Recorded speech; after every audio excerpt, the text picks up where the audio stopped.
மக்களே வணக்கம். இன்னைக்கு இன்னொரு vlogல் சந்திப்பதில் மிக்க மகிழ்ச்சி. ஸோ இன்னைக்கு என்னன்னு கேட்டிங்கன்னா, குயிக்காக சொல்லணும்னா லாஸ்ட் டைம் வந்து ஒரு நியர்லி 25 டேஸ் முன்னாடி வந்து ஒரு B2B கிளைண்ட்டுக்கு வந்து நம்மளோட ஆயில் சப்ளை பண்ணுற வீடியோ பார்த்துருப்பீங்க.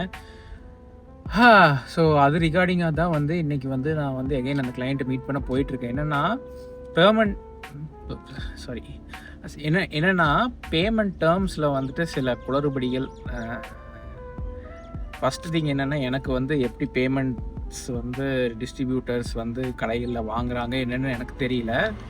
ஸோ அவர் கடைக்காரர் வந்து எங்கிட்ட ஃபஸ்ட்டு கேட்டபோது நான் என்ன சொன்னேன்னா, வந்து ஒரு ஸ்டார்ட் அப்புங்க, நீங்கள் 100% எனக்கு முன்னாடியே அட்வான்ஸ் கொடுத்துட்டிங்கன்னா it will be helpful for me அப்படின்னு. அப்புறம் கொஞ்சம் யோசிச்சாரு. சரி அட்லீஸ்ட் 50% கொடுங்க அப்படின்னு சொன்னேன். அப்போவும் அசல் ரேட் அவங்ககிட்ட தான் இருக்கும், எனக்கு வந்து எது நட்டம் தான் அப்போவும். ஸோ நான் வந்து அப்படி சொன்னேன். அப்போது சரிங்க அப்படின்ட்டாங்க இனிஷியலாக. ஸோ 2வது நாள் வந்து நான் கொண்டு போய் ஆயில் டெலிவர் பண்ணும்போது 30% தான் கொடுத்தாங்க, 50%ஏ கொடுக்கல. அவ்வளோதான் இருந்துச்சு அப்படின்ட்டாங்க. அதுக்கு மேலே என்னால் பேச முடியல, ஏன்னா ஃபஸ்ட் ஆர்டர் இல்லைங்களா. ஒரு மரியாதையாக வந்துட்டு நானும் வந்துட்டேன். வந்ததுக்கப்புறம் நான் வந்து ஒரு வரும்போது ஃபஸ்ட்டு என்ன சொன்னாங்கன்னா, 2 or 3 டேஸ்க்குள்ளே வந்துட்டு கூகுள் பேயில் வந்து மிச்சம் 50% சென்ட் பண்ணிடுறோம் அப்படின்ட்டாங்க. ஓகே ஃபைன் அப்படின்னு வந்துட்டேன். வந்ததுக்கப்புறம் பார்த்தா இன்றைக்கி வரைக்கும் ஒரு 4-5 டைம்ஸ் கால் பண்ணியிருப்பேங்க. அந்த ஓனர் வந்து ஃபோன் எடுக்கிறதில்ல. 2-3 மளிகை கடைக்காரரை பாட்ட ஓனர் வந்து அவங்க ஃபோன் நம்பர் எடுக்க மாட்டேங்கிறாங்க. அது என்ன கணக்கு எப்படின்னு தெரில. ஒருவேளை நம்மளை போலவே எல்லோரும் வந்துட்டு காசு கொடுங்கன்னு எல்லோரும் அடிக்கடி கூப்பிட்டே இருக்கிறனாலே எப்படின்னு தெரியல. ஆனால் எந்த ஃபோனுமே எடுக்க மாட்டாங்க, சும்மா நம்பர் மட்டும் வச்சுப்பாங்க. கடை நம்பர் கூப்பிட்டு டக்குன்னு எடுப்பாங்க எல்லாருமே. கடை நம்பருக்கு கூப்பிட்டேன். கடை நம்பரில் அந்த வேலை செய்கிறவங்க இருந்துட்டு இருங்க கூப்பிட்றேன், 5 minutes 30 minutes 2 minutes 1 minute அப்படின்னு வச்சாங்கன்னா அதுக்கப்புறம் வர்றதில்ல. ஸோ இன்றைக்கி என்னதான் சங்கதி அப்படின்ட்டு பார்க்கலாம். இது எப்படி இதுலேருந்து நம்ம அடுத்த ஸ்டெப்புக்கு போகிறோம், எப்படி டீல் பண்ணுறது. எனக்கு ஏன்னா நான் வந்து ஒரு ஃப்ரெஷ்ஷான D2C பிராண்டுங்கிறதா, D2C இல்லை B2B பிராண்ட் இப்போதைக்கு. D2C அந்த ரொம்ப ரோலிங் ஆகுதுங்க. அதாவது நம்ம வந்து இப்போ தான் B2Bக்கு வந்து கொடுக்குறோம். ஸோ இதோட டேர்ம்ஸ் வந்து எப்படி ஒர்க் ஆகுது, யாருக்கிட்டே என்ன பண்ணணுங்கிறது எந்த ஒரு ப்ளே புக்கும் எனக்கு தெரியாது. எனக்கு அது எக்ஸ்பீரியன்ஸ் கிடையாது, சொல்லி கொடுக்கறதுக்கும் ஆள் கிடையாது. ஸோ வந்து கோயிங் அலாங் த ஃப்ளோ. ஆனால் வந்து எனக்கு வந்து என்னென்னா, ஒரு பேசிக் அண்டர்ஸ்டாண்டிங் இருக்குது. ஒரு கடைக்கு கொடுக்குறோம் அப்படின்னா அந்த பொருளை வந்து விற்றுட்டு கொடுக்குறாங்க அப்படின்னா பிராண்டு மேலே நம்பிக்கை இல்லை, அவங்க வந்து ஃபஸ்ட்டு ட்ரையல் பார்க்குறாங்கன்னு அர்த்தம். இட்ஸ் ஓகே, நான் வந்து ஃபஸ்ட் டைம் போய் கொடுக்குறேன், ட்ரையல் பார்க்குறாங்க. பட் அட்லீஸ்ட் அந்த 50% அவங்க கமிட் பண்ணதை கொடுத்துருந்தா எனக்கு ஒரு சாட்டிஸ்ஃபேக்ஷன் இருந்துருக்கு. ஏன்னா நம்ம வந்து தவுந்துட்டுருக்கோம், குழந்த மாதிரி தவுந்துட்டுருக்கோம். இந்த ஸ்டேஜில் வந்து ஒவ்வொரு ரூபாயுமே வந்து பார்த்து பண்ண வேண்டியதாக இருக்குது. ஏன்னா ஃபஸ்ட் நாள் டெலிவரிக்கு ஒருக்கா, ஆர்டர் எடுக்கிறதுக்கு ஒருக்கா, இப்போ 3rd டைம் போகிறேன். ஏன்னா ரொம்ப லாங்கான டிஸ்டன்ஸ் எங்கள் ஊர்லேருந்து. நேற்று ஃபுல்லாக 2 வீலரில் வந்து வேற ஒரு ஊர் போயிங்க, அது ஒரு அலைச்சலாகி போச்சு. அதனால உடம்புக்கும் முடியல, அதனால சரி கார்லேயே போகலான்னு போகிறேன். ஸோ இது எல்லாமே செலவு தானே, நம்மளோட வர்ற ப்ராஃபிட்டில் தான் ஈட் ஆகுது. ப்ராஃபிட் எவ்வளோன்னு கேட்டால் இப்போதைக்கு வந்து நெகட்டிவில் தான் இருக்குதுங்க. இந்த செலவெல்லாம் நம்ம எக்ஸ்ட்ரா ஆனதுனால ஒரு கிளைண்ட்டுக்கு.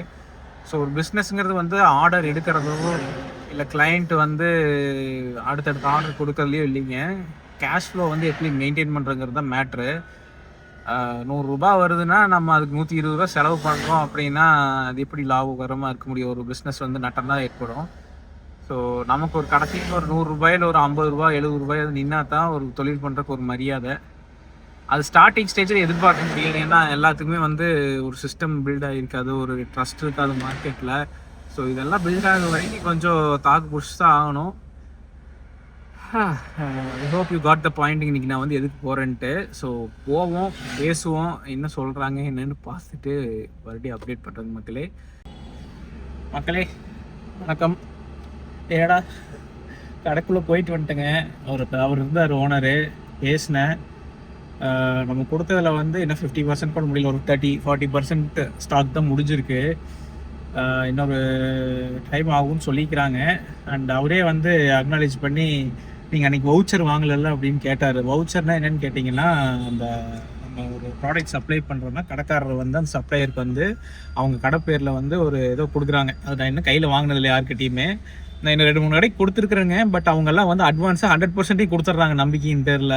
நல்ல பிராண்டு நல்லா பண்ணுறாங்க அப்படிங்கிறதுல. இப்போ இவர் வந்து வவுச்சருக்கு இன்னும் வாங்கல இல்லைங்க அப்படின்னு சொல்லிட்டு நான் கேட்டேன், எங்க ஒரு 70% அது கொடுங்க முன்னாடி, ஆனால் 11K வந்து டோட்டல் பில்லுங்க.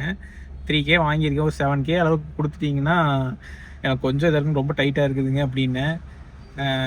அதுக்கு ஒரு வார்த்தை சொன்னார், புது பிராண்டு அப்படின்னு சொன்னார். அப்போ அதுலேருந்து என்ன தெரியுதுன்னா, நம்ம வந்து ஒரு புது பிராண்டாக இருக்கிறனால மக்கள் வந்து தயங்குறாங்க. இன்கேஸ் ஏதாவது வந்து ஒரு பேக் ஃபயர் ஆகுது அப்படின்னா நம்மகிட்ட வந்து பேமெண்ட் பிடிக்கலாம் இல்லையா? ஸோ அந்த ஒரு ரீசனுக்காக பார்க்குறாங்க. நம்ம திரும்ப திரும்ப கூப்பிட்டு ஃபோன் வழியாக காண்டாக்ட் பண்ணாலும் வந்துட்டு உங்ககிட்ட வந்து ப்ராப்பரான ரெஸ்பான்ஸ் யாருக்கிட்டையுமே எதிர்பார்க்க முடியாது. அதுவும் இல்லாமல் வந்துட்டு ஒரு கடையில் பில் போட்டு ஒரு தொழில் பண்ணிட்டு இருக்கவங்ககிட்ட சும்மா காசு கொடுத்து நம்ம கூப்பிட்டு கேட்குறது, நம்மளும் ஒரு தொழில் பண்ணிட்டு இருக்கோம், நமக்கும் சங்கடமாக தான் இருக்குது. ஆனால் நம்மளுக்கு டைட்டே என்ன பண்ணுறது? அதனால் வந்து அங்கேருந்து கிளம்பி வந்து பேசியாச்சுங்க. So this is how it went. So hopefully இன்னொன்று சொல்லியிருக்காரு, அது பேமெண்ட் வந்து ஜிபே போட்டு விட்றேன் அப்படின்னாரு. என் நம்பர் இருக்குது அப்படின்னாரு. நீ எப்போ போடுவாங்க என்னன்னு தெரில. ஆனால் தொழில் பண்ணுறது வந்து காசு வந்து ஒருத்தர்கிட்ட போய் ஒரு பொருள் கொடுக்குறோம்னா அதை வந்து திரும்பி வரும்னாலே எதிர்பார்த்தெல்லாம் கொடுக்க முடியாதாட்டுக்குது. நம்ம மனசை வந்து அப்படி ட்ரெயின் பண்ணிக்கணும். திரும்பி வந்துடும் இவங்க நம்பிக்கையான, அப்படியெல்லாம் நம்பிக்கை இல்லாததுங்கிறத தாண்டி நம்ம வந்து அதாவது அஸ் அ செல்லர் வந்து நம்ம வந்து ட்ரெயின் ஆகிக்கணும். அதாவது வந்து வரலைனாலும் ஓகே, நம்ம பிராண்டை கொண்டு போய் வச்சு 4 பேர் இப்போ உங்கள் கடையில் வந்து ஒரு 4 பேர் வாங்கிட்டு போய்க்கிறாங்களேங்க. அதில் வந்து பாட்டில் வந்து வெப்சைட் இருக்குது, எல்லா டீட்டெயில்ஸ் இருக்குது. இன்கேஸ் அவங்க குவாலிட்டி பிடிச்சிருந்ததுன்னா அவங்க வந்து கண்டிப்பாக நம்ம வெப்சைட் வந்து ஆர்டர் பண்ணியே தருவாங்க. ஸோ அந்த ஒரு ஆட் ஸ்பெண்டாக கூட ஒரு கன்சிடர் பண்ணிக்கலாம்னு நினைக்கிறேன். வேறு எப்படி மனசை தேர்த்துறது எனக்கு வேறு வழி தெரியலையே. ஸோ அப்படித்தான் இருக்குது மக்களே. அதாவது மக்களே என்னாச்சுன்னு கேட்டிங்கன்னா, நான் வந்து கொஞ்சம் இன்செக்யூர் ஆகிட்டேன். திரும்பி வரும்போது யோசிச்சு பார்க்கும்போது அதனால தான் நீங்கள் வந்திருக்கிறேன். ஏன் இன்செக்யூர் ஆனதுன்னு கேட்டிங்கன்னா, தொழிலுக்கு புதுசு இல்லையா, அதனால தான்.